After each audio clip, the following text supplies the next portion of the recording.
Hey everyone, welcome back. If you've tried opening a government website today and it's not loading, don't worry, you're not alone. In this video, we'll break down why government websites go down, how to check if it's a real outage, and what you can do right now. Let's get started. Government websites are incredibly important. They handle services like tax filing, healthcare, applications, identity services, social programs, and more. But sometimes, these sites suddenly stop working. And there are a few main reasons. Technical glitches. Updates and software changes sometimes cause unexpected errors. Even a small bug can make entire sections of the site crash. Server overload. During busy periods, millions of people try to log in at once. When servers can't handle that traffic, the site slows down or completely shuts off. Cyber attacks. Hackers sometimes target government portals with DDoS attacks. While security teams protect the data, the outage still affects public access. Human mistakes. A simple misconfiguration or deployment error can accidentally take systems offline. Before assuming the website is broken, here's what you should do. First, try opening a few other websites. If everything else loads, it's likely not your internet. Then, use tools like Down for Everyone or Just Me. Is it down right now?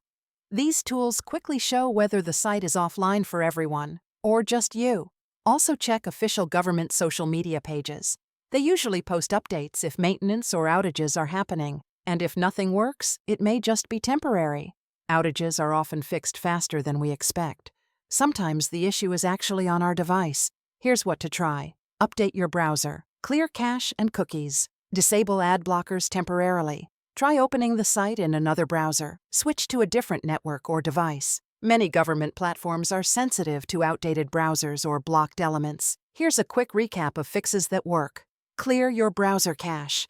Update your browser and system. Try a different browser. Disable extensions temporarily. Check your internet connection. Contact support only if the issue persists. If the site provides a helpline or email, report the problem. It often speeds up the fix. Governments are investing in stronger cybersecurity, cloud-based servers, regular maintenance, backup systems. But outages will still happen sometimes. The best thing we can do is stay informed, stay patient, and know what steps to take when they occur. If you're dealing with tax deadlines, application submissions, urgent government services, and nothing works after troubleshooting, contact support immediately. Provide the URL, time, error message, and your location. It helps them fix the issue faster. Government websites are essential, and outages can be frustrating. But understanding the causes and knowing the right steps can save you time, stress, and confusion. If you found this video helpful, give it a like and share it with others. For more detailed guides and live troubleshooting help, visit HUMANITYUAPD.com. Thanks for watching, and I'll see you in the next video.